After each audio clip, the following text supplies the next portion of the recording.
Welcome, everybody, to the On the Couch podcast, where money meets motivation and mortgages meet mastery.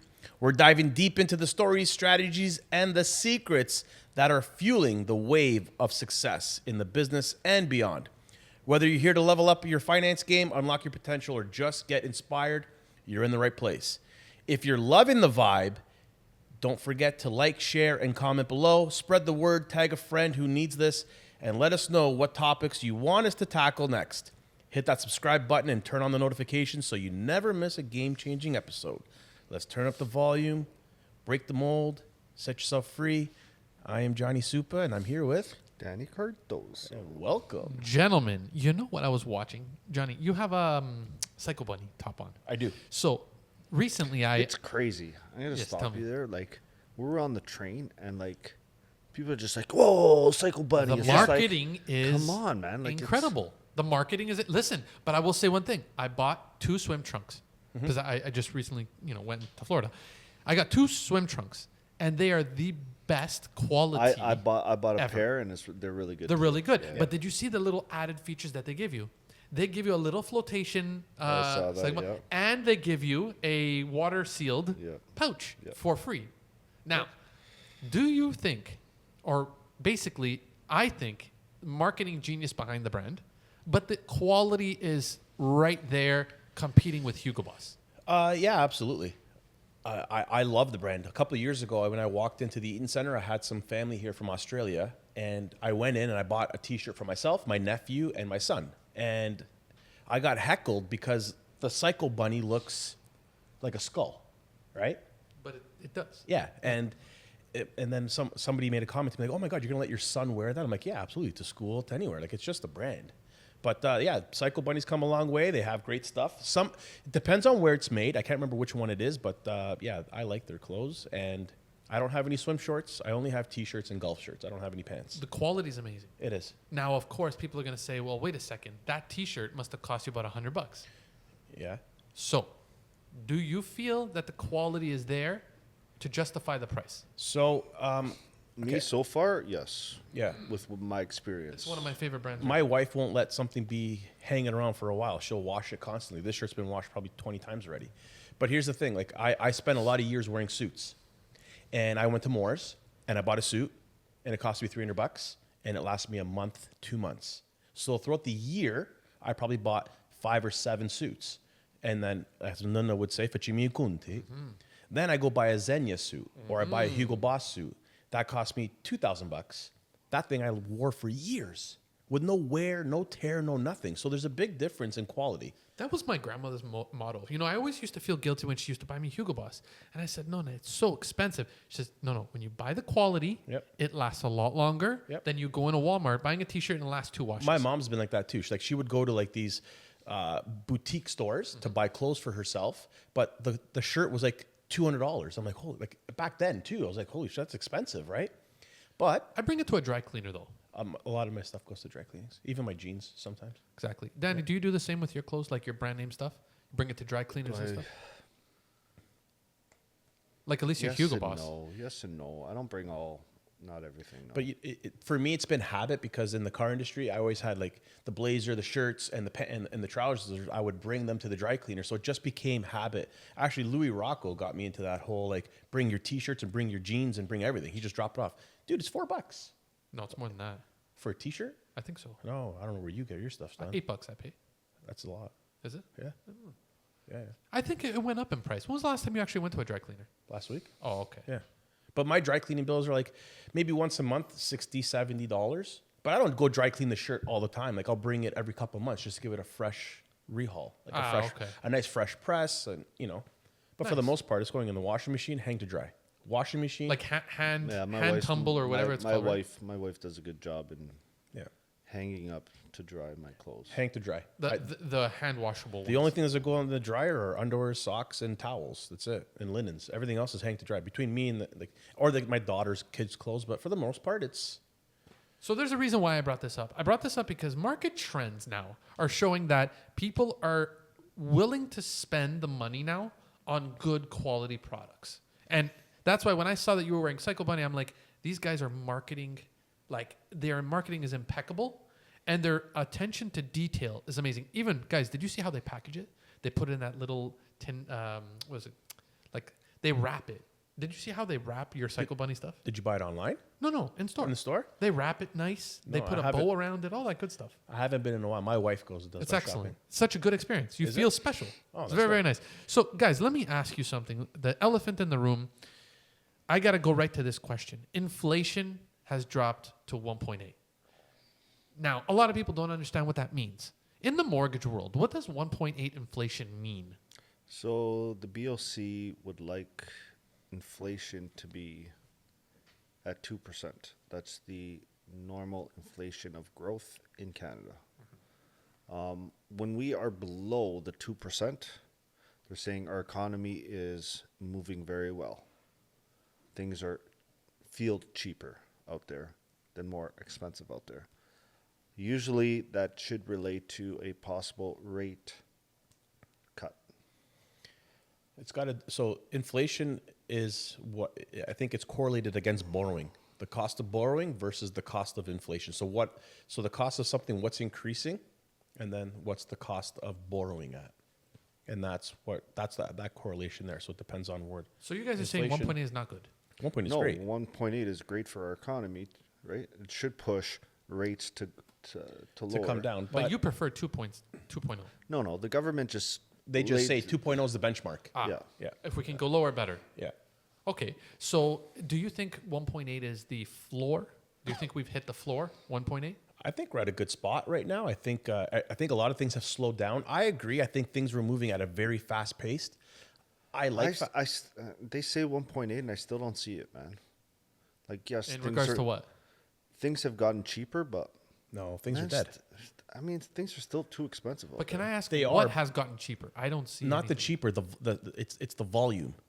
It's not that the price is cheaper. It's the volume of this. It's the volume of it. Not that it's cheaper. It's the volume. Of what? So the volume of spending. Oh. Right. That's what's less. The volume of spending has come down. Everything's not so fast paced. That's where the fast paced movement and when everybody's like go on this chase, on this rush, and everybody's spending money, inflation goes up. That's the volume of the sale. Now the days on the market are longer. The shelf life of goods are longer. The inventory in stores and stock are longer. That's what's bringing the inflation down. So one of the trending topics that I saw is there's a ramp up in how many days on market homes are up there. Now, you guys are right at the front line. You're a mortgage broker. Without you guys, people can't get a house. No. So what are you guys seeing? Like, truth be told, is it currently getting on the market and getting off the market quicker, or is there still that? I mean, there's a mix of both. Like I'm starting to see some houses that are on the market and they're selling over asking. I'm starting to see things that are moving at the DOMs are quick, like 11, 12, 15 days, but you're also seeing 30 days. It's a mix right now. I truly believe we're back in 2019. That's where I think we're at when it comes to the market itself. There's skills that need to be involved. Marketing is going to be a big key. The way the house is presented and showcased is going to be a big key because now people it's slowed down. There's no rush. The volume is not there. So people I think there's the savviness is a bit back. I think buyers are a bit more in control and not letting them be controlled. And I think that's what's happening where they're out there and they see the selection. They're taking their time. They're finding more information about the neighborhoods. Like there's a lot more happening. When I talk to clients, the process is a lot longer. Before I would get an application, pre-qualify, they'd buy a house within 30 days. Now I get a client, I'm working with pre-approvals and I'm getting MLS listings to see if it's the right property. And the clients are doing their homework to see what the neighborhood's like, what the schools are like, what the recreation is like, what the grocery stores are like. Like they're doing Saturday, Sunday visits to see what the traffic is like. So the volume isn't just there, but that's what I see. So off air, Johnny, you were telling me that people have the interest rates wrong. All I see is down, but you're saying it's not that way. It's not. So Rates have gone up. see now, I don't understand that. So about 5 weeks ago, you can get a prime minus on the insurable at prime minus 90, prime minus 95. Now they're hovering the prime minus 80, 85. So that's a 10 basis point I'd swing. say even lower than that. You can get, what do you mean? Most banks are lower than prime -8. Like less than that, like prime minus 75. Yeah, so worse. 75. So that's where they are now. I'm talking where they were.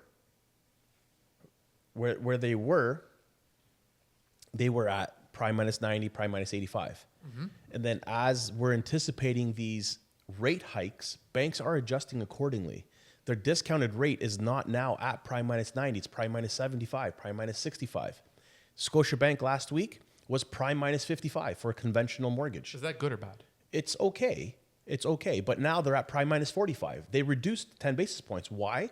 Because the 29th is coming around the corner, or if it's already passed by the time this podcast gets aired. But the next anticipation is a 1/4 point reduction. So the banks are counterbalancing what's the anticipated reduction on the variable Bank of Canada overnight lending rate. And they're just like, okay, well, you're going to reduce it 25. We're going to increase ours by 10. So the difference is only 15. And that's what the banks are doing. The bond yield market has gone up. It's at 4% almost.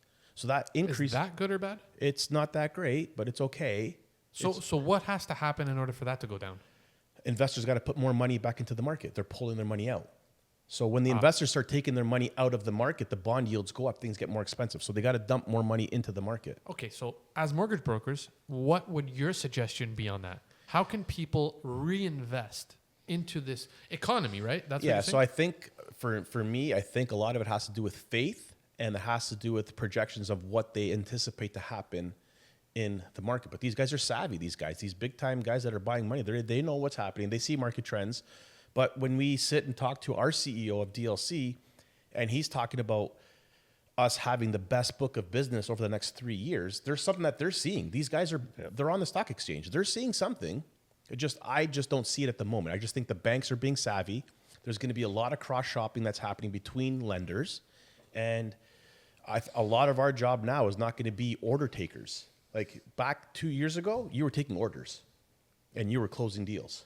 Now it's going to be how good are you at customer service and how good are you at communication and what are you going to do to win the deal? That's what it's going to come down to. So now we have to come down to, guys, 2025.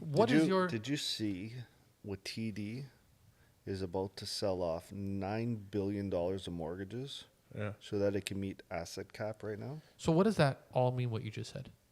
I didn't understand the word.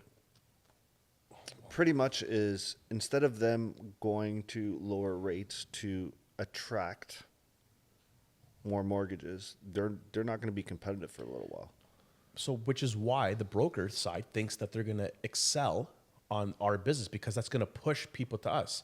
TD Bank, first and foremost, for those that are watching, my friends, my family, our subscribers, all these people that understand like, oh, why don't you take me to TD Bank first?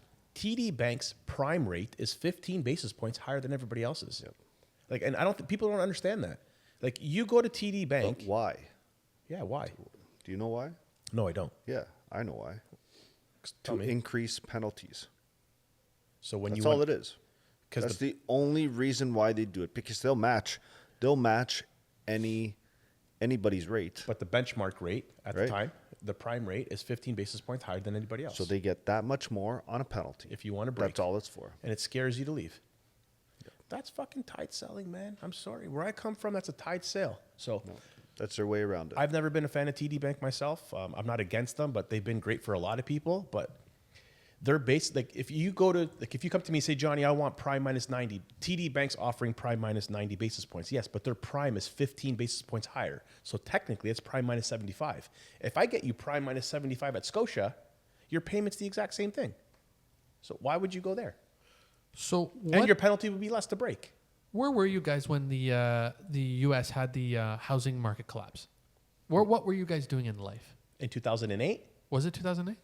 that was the house. Yeah, What were you guys doing in 2008? selling cars. And Danny? Cutting hair. I owned a bar. A bar. Oh, you didn't have the hair salon No, yet? that was after. Really? So seeing that, it's interesting how you guys still ended up coming into the mortgage world. Wouldn't that scare you? And You know say, what I "Okay." did take advantage then?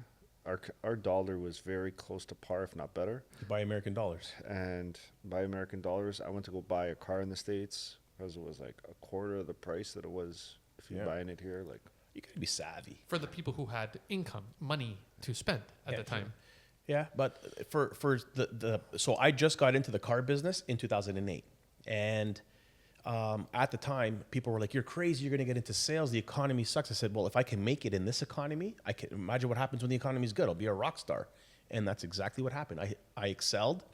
I stuck to my disciplines and I stuck to my actions and the program that was laid in front of me and the instructions. I did that every single day. I didn't veer off track. I didn't try to create my own little program. I did that every single day, and it worked, but it was hard work. And then the last trend that I want to talk about, guys, is this. Older generation people tell their kids, their nephews, their grandkids, and all that, go to TD, go to Scotiabank, go, like, they know, because I got my mortgage there, they know. How come the older generation is still pushing that narrative and not looking at you guys? Well, I mean, that's Because all they know. watch City TV news everywhere. CP24. Yeah, that's because they watch the TV. I mean, that's what they know. Yeah. Truly. Nothing against it. No, I think the newer generation is coming to brokers. I saw yesterday a stat that we are just over 50% of the population that are now using brokers, where in England and Australia, they're at 75, 80%, and in the States, so Using mortgage brokers. using mortgage brokers. Wow. So, I mean, if they're using it, I'm pretty sure we're trending in that way. We are trending that way. FinTech is coming a long way. And if you understand FinTech, look at Wealth Simple. Wealth Simple is servicing over 3 million Canadians with its app for investing. Questrade is on the same kind of trajectory, if not more. So when you start looking at FinTech and how they're adapting to people, Canada just itself has a lot of baby boomers. And the baby boomer economy is a majority of the people, and they all know brick and mortar. The younger generation, they don't walk into the bank and get their bank book balanced with a book. They don't hand the book and get it stamped. Like I would go with my dad, he'd go deposit his check, and we'd walk in and here's your bank book, and then you get it stamped and walk out. We're not doing that. You doing that? I'm not doing that. The bank nobody book? does that. I think I had one when I was 8.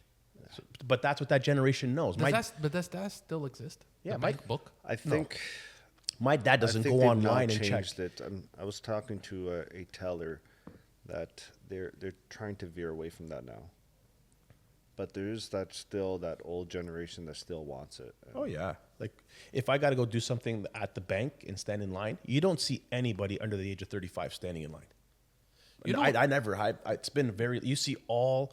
Do you know why I still go in the line? Because I don't really trust the online system yet. I swear to God, that's why. I don't. I don't. It's know. weird, right? I'm still very weird like that. And That's a lot of okay. people ask me, why the hell do you still go to the bank? I'm like, I don't know. I don't have a banking app on my phone. So then how do you do it? My wife does everything. Jeez. I don't even know where to go with that one. I just. No, but let's assume, Danny, do you do all your online banking? Yeah. Do you ever go in? Yeah, I do go in. But it's not for the bills. I'm sure it's just for the business. Or is it for bills too? Even for business, very rare we go into the bank. Everything's done online. I don't know. Sometimes I just go to the bank. I don't know why I do it, but I don't know. I just. But I'm not don't bringing trust my it. electricity bill to go to the bank and go pay the bill. My dad, believe me when I tell you, he's getting the bill, he's going to the bank, he's paying those things at the bank still. And so am I sometimes. Yeah. My dad gets his bills every month. My dad doesn't know how to go online. He gets his bills, he goes to the bank. that's what he feels comfortable with. There's nothing wrong with it. No. I do feel though that there's an additional fee though that you're paying Now while there doing is, this. yeah. Yeah, thank before you. before no, but now they charge the fee. If you're going inside, you're gonna use the teller. You're getting charged. Yeah, a but fee. my dad likes that. He feels comfortable. He wants to see his balance. He wants to look at it. And he wants to talk to someone about it. But it gets him out of the house too. He's retired now, so I don't like. There's nothing wrong with it. Like, you stick to what you're comfortable with, and I think now the younger generations are comfortable with it being everything here, right? You can move money quick. You can transfer e-transfer. Everybody, okay, we did I e-transfer. e-transfer everything. Okay. Everything. How do you guys pay your bills? Do you pay by traditional check still? No, we have we set up. Here, the business I Yeah, the do business, for I mean. tracking purposes. But you do physical paper checks? Yeah. For tracking Really? purposes. But What about if someone comes to you and says, I want to do e-transfer? yeah, I mean, I don't have a problem me transferring. But for you, you're still predominantly paper It's check. harder to reconcile when you're looking at the bank sheet saying, okay, what was this e-transfer? You got to go back and find it. Right. The checkbook says the check was made out to who, invoice number was written, and we write the check. And then Doesn't that still feel like it's old school though? Writing a check, seeing the little stub, all that? I love it. I love it. See what I mean? How it's hard to gauge you. Yeah, but I'm also in that mixed generation. I'm 43, turning 44 this year. So I'm in that mixed gen where I You're was old, huh? He's an old man. Jeez. But I remember when, like, you know, I didn't have, like, I had bank books and internet didn't exist. Yep. So for me, getting a check and going to the, like, in deposit, there's a good feeling of there's a nice feeling when you go to the bank and deposit the check. Getting an e-transfer for $1,000 or depositing $1,000 check, I'd rather go deposit the $1,000 check. See, There's something still about a little that. old school in Johnny. Yeah. There's something about that just has a good feeling to it, especially when you hand it to the teller. I don't know. It's nice. It's something. Do you know about what else has a really good feeling? It goes down real smooth, especially if you go to Montreal. What do you have to say, Danny? I still want to talk about the TD and selling the $9 million in mortgages. So can you explain that a bit more? That just I feel like and that's the reason fraud. why. No, it's just like I feel like what's going to happen is there is I don't know how many billions of mortgages coming up for renewals. 63 billion. 63 billion, and what we've been noticing is these lenders they're not dumb, right? They know that everybody is going to be shopping the rates, and what they're doing is they're not presenting the rates somewhere where you could go and present it to another lender. So they're being told, yeah, we can do 4.25, but they're not going to present it anywhere for you to see it. No, of course not. So Right. why? Isn't that fraud? No, Isn't that no, it's not. No. It's being a smart salesperson. TD? Yeah, of No, course. anybody, any of these lenders. any lender. But Any you guys, lender. but you guys are transparent, 100%. right? Yeah, because we have the rate sheet in front of us. But a lot of the, like, I'll give you this example. I always go back to the car industry, but it's just smart. If you call me and say, hey, Johnny, can you do $300 on that Volkswagen Jetta? Absolutely. Come on in. You say that? 100%. I don't know what the details are yet. It might require you to put $5,000 down. You might have a trade that has negative equity. I don't know anything, but can I do 3? Of course I can. The answer is always yes. Like, why would I say no? Now, if you're calling, now it's different here. If you say, can you get me 3.99? I know that's not possible. The answer is no. It's impossible because rates are different. But what Danny's saying is, if you go to TD Bank and the guy tells you he can get you 4.5 or 4.4, he's not handing you that piece of paper, so you can take it and cross shop. They're not doing that. They're not doing that. No. But now, what I feel like what's going to about to happen is the rates are going to be higher because they actually don't want them. Right? They don't want these lower rate mortgages right now. So they're actually going to be renewing at higher rates, and now it's going to give us the ability to be easier to renew or switch these over to new lenders. We hope so. Who That's would what go, I think though? is about But to who would happen. go to TD Bank and say, "Yeah, I'll take a higher rate"? No, I'm talking about renewals. So you're Renewals. currently with TD Bank. Oh, Your renewal's coming up, right? Okay. So what I've been noticing up until now is that TD will show you 4.5, and will tell you on the phone, yeah, no problem, we can do 4.25. Okay, and so that client will ask, well, Danny, they're offering me 4.25. Can you beat that? Get me that on your email. Get me that on paper somewhere where I can, Get you that. negotiate with another lender. But you can't get that. I can't. They won't give They it. won't give it to They you. won't give it to me. And then you got to go there, do your application, and the next thing you know, it's like, yeah, unfortunately, your ratios don't fit. You can't get 4.4. Yeah, no shit. Wow. They sucked you in and they got you there, but they didn't even allow you to go shop because you submit your application. They'll take their time. They know when the closing date is. They know exactly what they're going to do. And then at the last minute, they're going to say, yeah, sorry. The underwriter said that they don't like the way your income was positioned or whatever it might be. And then you're stuck at the rate that I told you I could have got you in the first place. Wow. And that's how they'll get you in. This all sounds like it's very good salesman, but very tricky. Very tricky. So now you're telling me, Danny, that if I were to go to TD Bank and renew my mortgage, they offer me something that is different, and I want to just kind of throw it your way and say, Danny. On a renewal, it might be different because the renewal is there. It's on paper. No, but how do you I can't- you get can't- it? I can't get it and give it to Danny. Like you just said that I can't get it.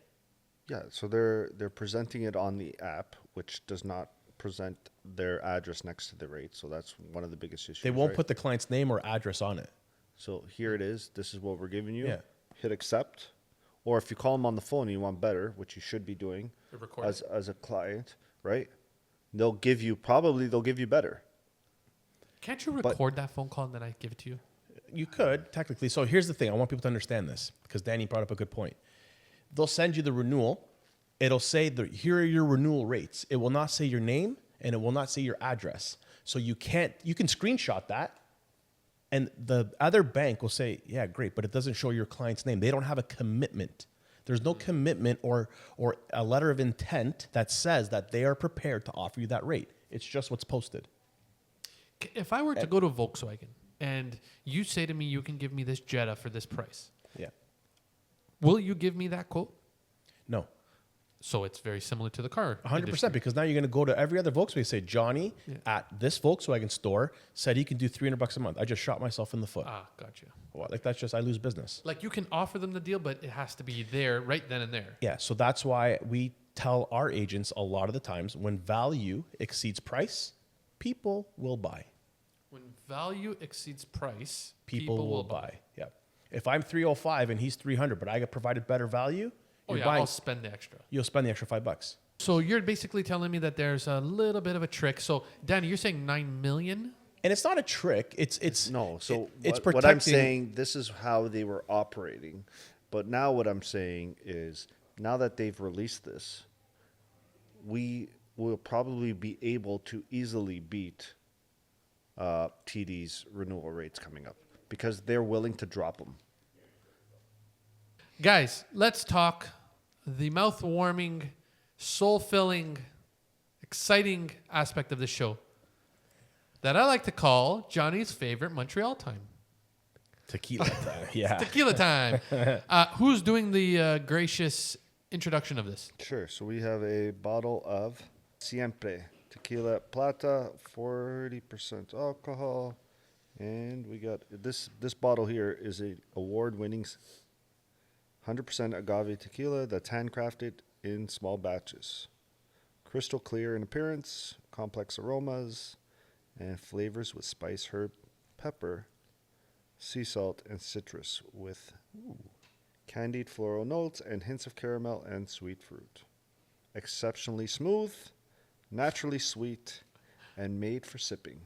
This is additive free, by the way, and buying this on zin.ca, $56. But if you are on LCBO is $65.95. there you go. It's not a bad bottle for $65. This bottle is excellent. It is additive free, unlike most tequilas. This is actually a friend of mine actually imports this here. It's pretty cool. The labeling, this beautiful bottle Yeah, may I have get missed the There's mark. some little bit of handcrafting, what looks like, I guess, some agave plants or something. Yep. All you got to do is taste it. And it tastes delicious. Now, Danny, let's start with you since you have the bottle. Let's start off with the appearance because that labeling pops. The labeling is awesome. I like the artwork in the label. Although the bottle, like you said, so I'm at a 7.5. Okay. Flavor-wise, Flavor, additive free. I love it. about an 8. An 8. Okay. And now price, 69. 69 is, or 65 is Pardon right. me, 65. 65 is right down my alley for a Blanco.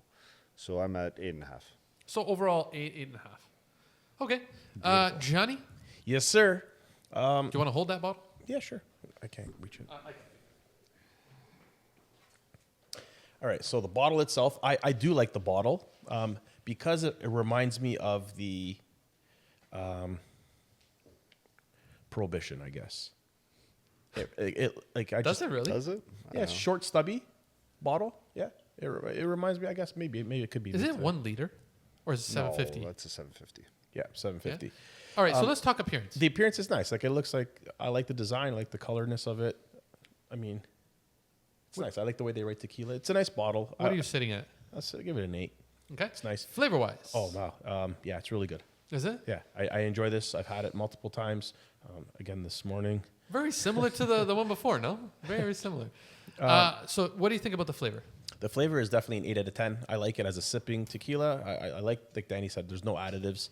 I don't got to worry about getting a headache after. And for the $65.99. yeah, Or 95. the price is amazing. Like anything less than $70 for a bottle of booze is right up my alley, especially for a Blanco. Could be a bit better, so I'll give it again an 8. But So you're definitely 8 overall. 8 overall. This is a great bottle. And of course, Johnny, with your beautiful wording and how you like to end off every episode, Yeah, baby. where the hell are we? Guys, if you have any comments on... It was perfect Yeah, that time, was- really. that I was, liked that was it. Mexican, too. So, you know what? Put that song back on again. And then while Johnny's saying it, I like it. Okay, go. Johnny? All right, guys. If you're in the Mexican mood, go buy a bottle of Siempre.